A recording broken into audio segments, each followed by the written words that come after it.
Hello, mayambo khurumjari hakiming Dr. Meetei, Dr. Ngangpon Chantikmar Meetei.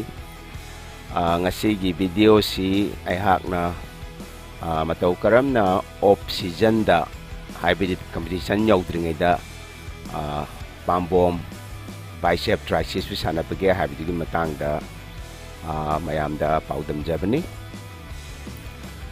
Eihaki oinadi off-season gi matam si bicep amadi tricep ani si punna sanay. Masigee maruoiba maramdi bicep ka tricep pa sannabasi akoigi muscle chakupda yamna mateng pange haibadi nakan ani maksida tongana muscle ji chakthoga chingthokpanina akoigi muscle growth tobagi jaga ji yamna pi haitare. Ahanba exercise oina bicep ki hangna tawjabasi barbell curls. Barbell curls si eihakna set mari muk tawi aduga repetition na tara dwaidagi hauraga karang yanglap na haibadi tara muk tawba aduga lumna losanba na repetition ji taruk adwaida losanli ajuda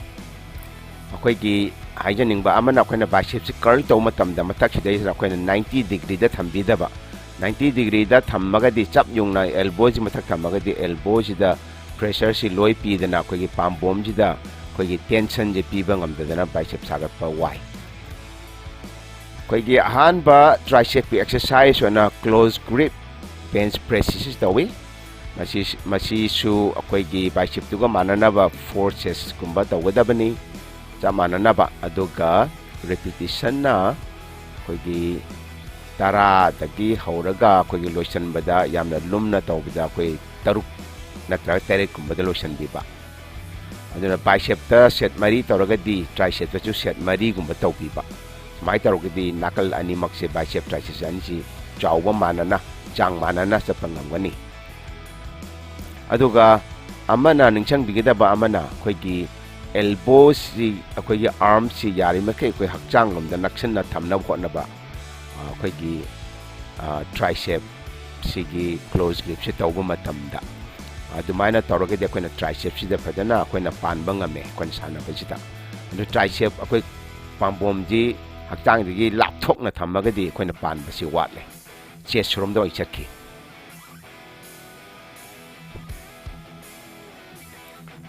aduga amana akoina yarima kai thabak si yauna thadaba tawdabu jaklauna suraga thangapi tawbidaba ani suba bicep ki exercise oina akoigi alternate dumbbell curl si ayak tawjai aduga set na ahum muk tawi aduga repetition di akoigi tara dagi hauraga akoina taruk ta lumna loisanba sidai da ningchang bigidaba amana akoina masi akoina tongan nakal amomomda thangatpanina masida akoina focus tawbasi akoina pokning ji wakal chingyan baji akoigi dumbbell thangatliba nakal dudaida yamna focus tawbiba yamna pokning chingyan biba adu adaga akoina muscle je sangatpada line to a haibadi mind and body connection hai akoina english la haragadi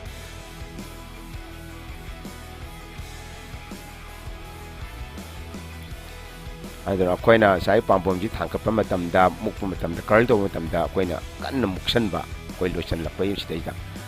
masida su akoina 90 degree thammoidabani akoigi pambom gi angle si akoigi 80 dagina 87 85 tai 85 86 87 adwaina angle ji thambiba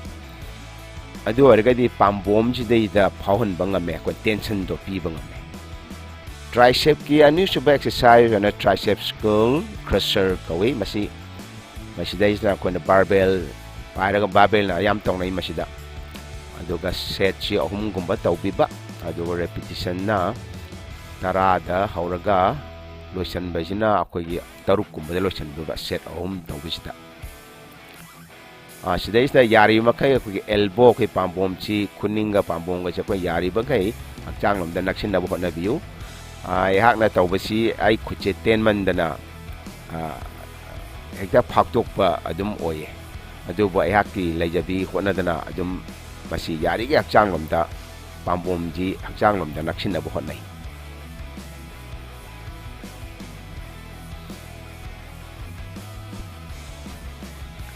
skull crusher tawbisida am section bigda amana khoya laibak sidai bar china yahandaba yaragadi kanagumba amaga sanaminaba adoga magi makhutuna khubak-tuna ngaaga thambiba yotse laibak yorom daida adu waragadi yamna shape oi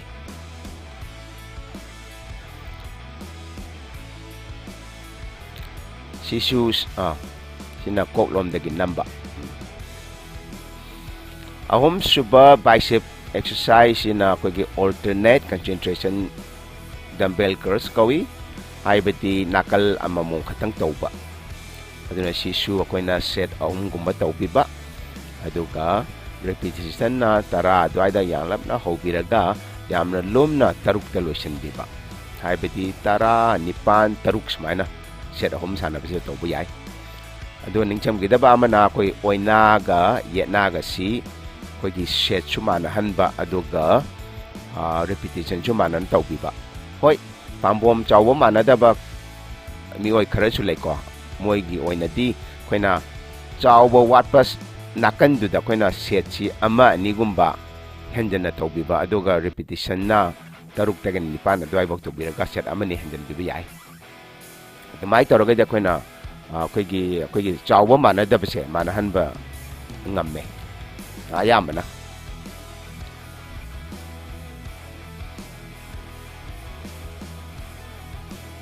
masisu koina curl chi concentration curl tawba matamda koina masigi exercise maru na koi pambom chi wang hannabna koigi pick wang hai koina pambom gi muscle saruk chi wang nanaba koina stage thoma tamda double bicep tawba matamda masina yam fajahalle yamna chawba malalle na koina high pick hai koina english tadi maton wang han bai tare koi Meeteiilonda haragana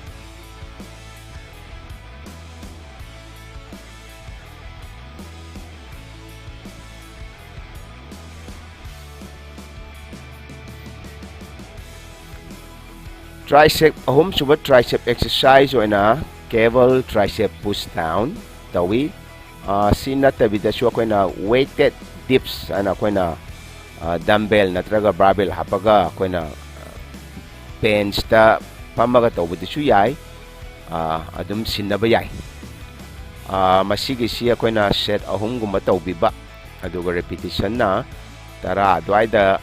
hobiraga koina lotion basi tara nipan taruk semaine dim chapa yai tara nipan taret semaine chapa su yai set ahom gumba tawbiba repetition na tara da horga taruk adwai lotion biba masida koina yari makai koina tricep push down tawbise khutche chumding chumna thamna bhotna bigidamne loisalak basida aroiba amakha yo basida tricep na yari mai khutting biba aduga bicep na yari makai koin makha thadrak pada khutsi chumding chumbidaba khara फाजिल्लगा थंबीबा कोई elbow सिदा अदु ओरगदि हेना फावबा ngame कोना muscle सिदा bicep की अरोइबा ओइना कोइगी हैमर कर्ल्स तवी हैमर कर्ल्स सि मरु ओइना कोइगी पामबोम द यार बाइसेप यार कोइगी नाकन द मसल मचा मा थोइ छो अदुगी तु सेमगतनबनि मसिसि अदुगा मसिना कोइगी bicep पिक्सु bicep ki wangan ba chu mateng pangi adoga khogi bicep ki mapan thang ba saruk chi ju semgot pangame khogi muscle macha am yauri to aduna pambom ji chahon ge hairaga de khoina nakal khuding makta gi tricep amasung bicep nakal khuding makta khoina yauri muscle sing ju semgot pa yana mathau tai